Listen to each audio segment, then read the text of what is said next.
Mr. Reilich. On the bill? On the bill. On December 24th last year, I was awakened about 7 a.m. by a text message from my son saying that a friend of his was involved in an altercation about 15 minutes from my home. Told me that he'd been shot and was lying on the ground, and they were unable to get to him because they didn't know where the perpetrator of the crime was. Unfortunately, about a half an hour later, I received a call from him saying that he had deceased. You know, my concern with this bill is that it's all about guns, and there is some input on mental health, but it should be much more than that. This individual should have been institutionalized. Now, I know it's, today we want to mainstream everybody, and many deserve to be mainstreamed, and I support that. But many deserve to be institutionalized to protect society from them. This individual had been questioned if he ever thought, that they thought he would ever kill again, and he said he couldn't say he wouldn't have. And when we look back to other tragedies that have occurred recently in our country, whether it be the Oklahoma City bombing, that was committed with fertilizer. In China, the same day that the horrific crime was committed in Connecticut in a classroom, in China, in a classroom, a man entered wielding a knife and slashed 20 children. The same day. On September 11th, 3,000 people were killed with 19 box cutters. And in Webster, where this individual had committed this horrific act, 18 years prior, he killed his grandmother with a hammer. Now, we can blame fertilizer, we can blame knives, we can blame hammers, we can blame box cutters, and we can blame guns. But until we really deal with the mental health issues, we're not going to begin to solve this problem. And when it's talked about mental health individuals making a determination if somebody should be institutionalized or removed from society, many say, oh, that's a tough decision. How are they going to do that? Well, if they can't, who can? Now, they're not going to catch everybody. But unless we deal with mental health and the mental health aspect of this, instead of our primary focus being on guns, on the tool that these people use to perpetrate these horrific crimes, we're really not doing anything but making all of ourselves feel good. We'll go home tonight and say, oh, we passed this bill, and boy, New York's safer as a result of it. But is it really? Is it really? I doubt that. And until we deal with more severely the mental health aspect, unfortunately, these type of horrific acts will occur again. Mr. Tedisco.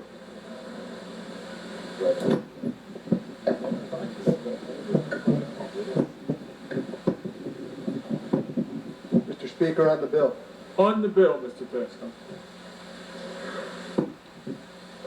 Mr. Speaker and my colleagues, for a large part of my entire life, and for just about every day of my public service life, I've never left my house without carrying in my breast pocket the most important document we have in the entire world. It's the Constitution of the United States of America. Now, I say the second most important document because when we pledge allegiance under God, probably the most important document to me is the Holy Bible. Because everything in this Constitution was given to you and I before we ever came into this world. There's no man who ever gave us, or woman, whoever gave us any of the freedoms or liberties in here. They're God-given freedoms and liberties. Now, you can impede them, you can attempt to reduce them, but you never can really take them away. That happens in totalitarian states where they try to. But every young child, every mother, every father, every grandmother, in every corner of the world, with every tin-horn dictator, has the same freedoms and liberties that are in this Constitution of the United States of America. That's why it's such a great document. And you know within this document, there's what's called the Second Amendment. And you've heard what a portion of that says. It says the people's right to keep and bear arms shall not be infringed. Let me just highlight the word, the people. I know it talks about a militia. It doesn't talk about CIA agents. It doesn't talk about FBIs. It doesn't talk about policemen or law enforcement officials. It doesn't talk about assemblymen or senators or presidents. It talks about the people. And in the United States of America, and really in the world, When this Constitution talks about the people, it talks about everybody's right. Amendment number 2. You're going to turn that into Amendment 1.5 today, because you're going to diminish it seriously. You're going to diminish that portion of the Constitution of the United States of America. A lot of people say, why do you need these guns? Why do you need all those bullets? What's the purpose of all of that? And the answer, which comes out from a lot of Americans, gun owners and not gun owners, it's a part of the freedoms and liberties that we have in the United States of America. It was put in there by our founding fathers and many others along the way with amendments. It's for our public safety, to protect a woman in Georgia and her family. 5 bullets she put into the body of the man, he was still moving.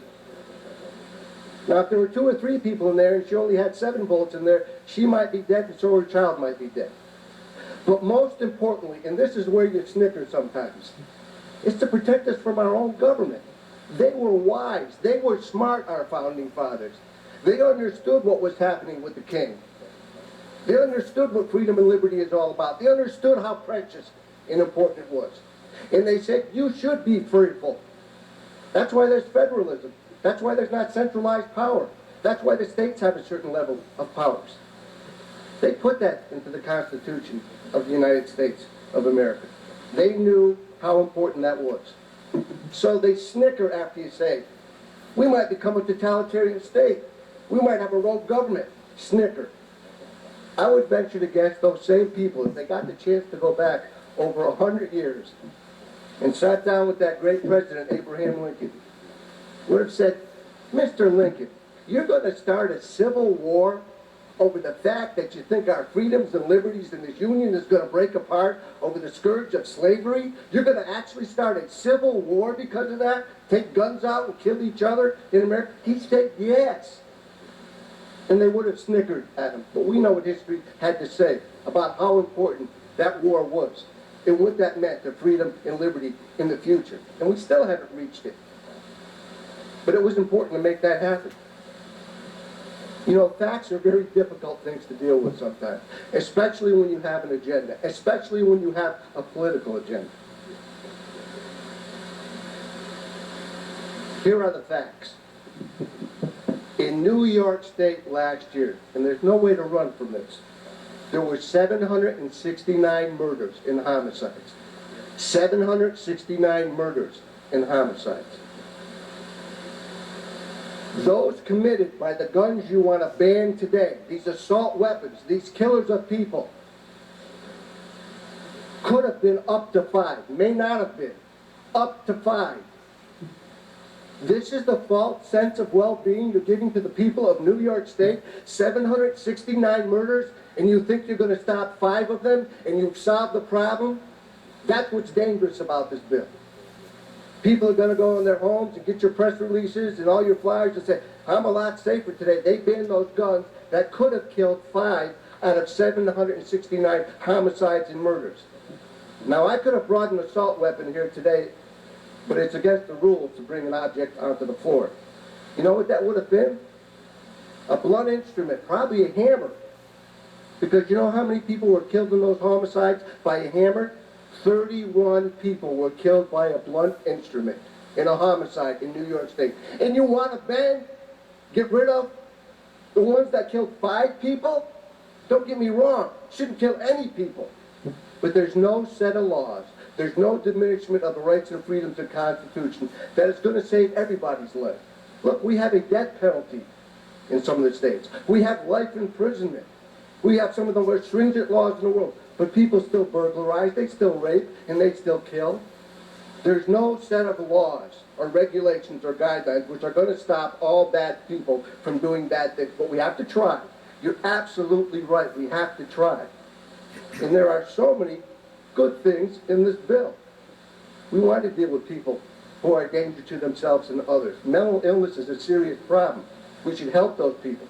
But we can't let that help and our concern for them go beyond the safety and well-being of innocent law-abiding citizens. So we have to take guns out of their hands and make sure they don't get it. We have to increase penalties for people who get guns illegally, use them illegally, fire them illegally, kill people illegally, do other dangerous acts and break the law illegally. That's good. We should have an assault-free school zone where if somebody comes on a college campus or any place where there's a captive audience of our future, that's our children, their penalties are double. Whether they abduct, they use a knife, they use a gun, any assault on one of our children should be doubled. You know what? We have a speed-free school zone in New York State. Did you know that? Penalties are increased for speeding on the school grounds. We have drug-free school zones. Penalties are increased for selling or using drugs on a school. We don't have an assault-free school zone. We don't increase penalties for going on a school grounds and abducting a child, or hurting a child, or shooting a child. There's no increased penalties on our school, our future. We should have that. I agree with those. But the facts are very difficult things. 31 individuals of the 769 homicides killed by blunt instruments. 161 by knives, stabbings. Do you realize if you ban knives in New York State, you would have the potential to close to 100% or 75% better than banning those guns which killed less than 5 people? How can you seriously stand up there and say by banning a weapon that assaulted less than 5 people in this way, and all the other instruments we have here for the 769 homicide is going to create a better sense and should of well-being for the people and make them safer? How can you do that with a serious and straight face? And then the worst part of doing this is that you're using innocent children and adults who were murdered by a madman for your own political agenda. And in doing so, you're not only diminishing the rights and freedoms in this great document, the Constitution of the United States of America, all those freedom and liberties, but you're actually making people less safe. Because now they're not going to be able to protect themselves at the level they were before. And now there'll be that sense of well-being. My government has done something about that. You may have achieved that. Well, somebody said, you can fool all the people some of the time and some of the people all the time. But you can't fool all the people all the time. And they will rise and they will understand what you've done here. And I think that's going to come to bear in the future for you in your districts. And I think this is a tragic day for freedom and for liberty, not only here in New York State and this nation, but in the world. Thank you, Mr. Speaker.